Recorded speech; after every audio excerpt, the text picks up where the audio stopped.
범죄가 발생했을 때 범인 검거에 가장 큰 도움이 되는 것은 시민들의 적극적인 신고입니다. 그런데 어떤 일이 벌어질지 모르는 급박한 상황에서 범인 검거에 적극적으로 기여하는 사람들이 있습니다. 이 CCTV 화면 속 사람들이 바로 그 사람들인데요. 한 편의점 직원은 신고되는 전화기를 끝까지 놓지 않았고 아예 범인을 직접 제압하기도 했습니다. 이런 용감한 시민들의 얘기를 오늘 뉴스다라에서 준비했습니다. 동도 트지 않은 이른 아침 두 남성이 거리를 배회합니다. 그리고 한 편의점에 들어가 물건을 고르는 듯 하더니 계산대에 있던 여종업원에게 달려듭니다. 쓰러진 종업원을 끌고 가서 손으로 제압하고 목까지 조릅니다. 20대 이 종업원은 속수무책으로 당할 수밖에 없었습니다. 다리가 힘이 좀 떨리더래요. 정말 때문에 이러다 죽겠구나. 그렇게 한 명이 종업원을 제압하는 사이 공범인 다른 남성은 계산대에서 현금을 챙깁니다. 그러다 편의점에 손님이 들어오자 그대로 달아나 버리는데요. 그렇게 도망친 두 남성 근처에 숨어서 주변을 살피는 듯 하더니 돈까지 나눠 가지고 유유히 자리를 떠납니다. 사건은 그렇게 끝나는 듯 했습니다. 그때 갑자기 나타난 순찰차. 이들은 주랭랑을 쳐봤지만 잠복했던 경찰들에게 결국 체포됐습니다. 여기서 이렇게 겹쳐가지고 이게 넘어뜨리고 이제 여기서 계속 용의자에게 편의점 강도 맞잖아, 편의점 강도 맞잖아. 몇 번 반복하니까 용의자가 나중에는 본인이 그랬다고 이제 인정을 했습니다. 이들이 검거된 것은 범행 후 20분이 지났을 무렵. 경찰은 어떻게 이들을 사건 발생 20분 만에 검거할 수 있었을까요? 잠시 시간을 되돌려 보겠습니다. 이들 2인조 강도가 종업원을 덮쳤을 당시입니다. 종업원이 필사적으로 잡으려 했고 또 잡은 것이 있었습니다. 바로 전화 수화기였습니다. 계산대 아래쪽에 설치된 전화기는 수화기만 들어도 경찰에 신고되는 비상 시스템이었던 겁니다. 이 전화기가 지금 한다름 서비스에 가입된 전화기입니다. 이게 수화기를 이렇게 들었을 경우에 5초 정도 지나면 자연스럽게 저희 지방청에 혹은 연결된 경찰서에 신고 접수가 되는 상태입니다. 그날도 이 전화기를 직원이 재치 있게 잘 떨어뜨린 상태로 했기 때문에 신고가 신속하게 접수가 돼서 저희가 현장에 나올 수 있었던 것입니다.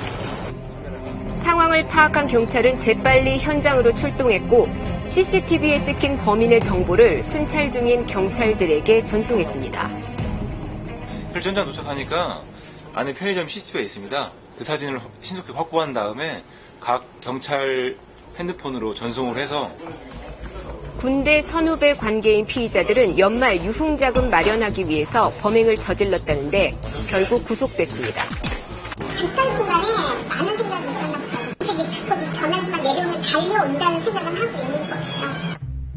위험한 상황에서 용기를 내 범인 검거에 결정적 역할을 했던 이 종업원. 끝까지 의연하게 대처를 했다는데요.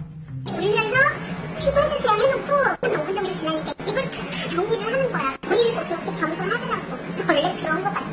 정말 칭찬해 주고 싶고요. 이번에는 한 금은방에서 벌어진 일입니다. 보석을 구경하던 남성이 다짜고짜 여성의 뺨을 때립니다. 그리고 진열대 안으로 들어서더니 여직원의 목덜미를 잡고 몸싸움을 벌이기 시작합니다. 위기일발의 순간. 그런데 갑자기 한 남성이 들어왔고 강도를 제압하기 시작합니다. 이어서 들어온 여성, 여직원을 진정시키기까지 합니다. 소리를 질러서 바로 남매가 지나가다가 들어왔기 때문에 누나인지 여동생이 그분이 피해자분을 이렇게 한쪽으로 피신을 시키고 이른 저녁 상점 밖에는 지나는 사람이 많았습니다. 그래서 경찰에도 신고가 여러 건이 이어졌다고는 하는데 정작 상점 안에 들어와 직접 도움을 준 것은 남매뿐이었다고 합니다. 밖에 사람이 없었죠. 많았는데 안 들어가요. 남매 그 친구. 지나가는 시민들이 신고를 많이 하긴 했는데 와서 진입을 해서 직접적으로 피해 남매뿐이었어요. 남매의 용감한 대처로 이 남성은 바로 경찰에 검거됐습니다. 피의자는 전과 구범 오모 씨. 검거된 후에 보니 흉기까지 지니고 있었다고 합니다. 경찰은 남매에게 포상금과 표창장을 지급하려고 했지만 극구 사양했다고 하는데요. 다른 사람들이 있었으면 다른 사람들이 다 했을 일인데 그렇네요 좀. 생각해보면 별로 큰일이 아닌데. 나날이 수법이 교묘해지고 있는 보이스피싱은 한 업체의 재치에 무릎을 꿇었습니다. 서울의 한 지하철 물품 보관함. 노인 한 명이 지하철 보관함에 꾸러미를 넣습니다. 잠시 뒤 한 남성이 이 보관함에서 꾸러미를 꺼내 사라집니다. 보이스피싱 피해자가 갖다 놓은 현금 1,600만 원을 가져간 겁니다. 다음 날 또 다른 피해자의 돈을 가져가기 위해 보관함을 찾은 남성. 바로 경찰에 붙잡혔습니다. 보관함 관리업체가 전날 상황을 수상히 여겨 유심히 봤다가 재빨리 신고했기 때문입니다.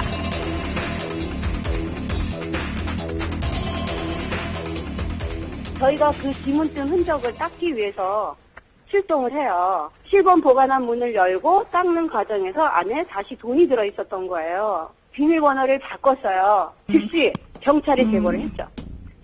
업체의 제보를 받고 출동한 경찰은 근처에서 잠복을 했고 보이스피싱 인출잭을 붙잡을 수 있었습니다. 당하는 분들이 연세가 굉장히 많은 분들이잖아요. 저 스스로도 조금 기분이 많이 좋았어요. 절체절명의 순간 평범한 이웃들의 용감하고 또 재치 있는 대처가 범인 검거에 결정적인 역할을 하고 있습니다.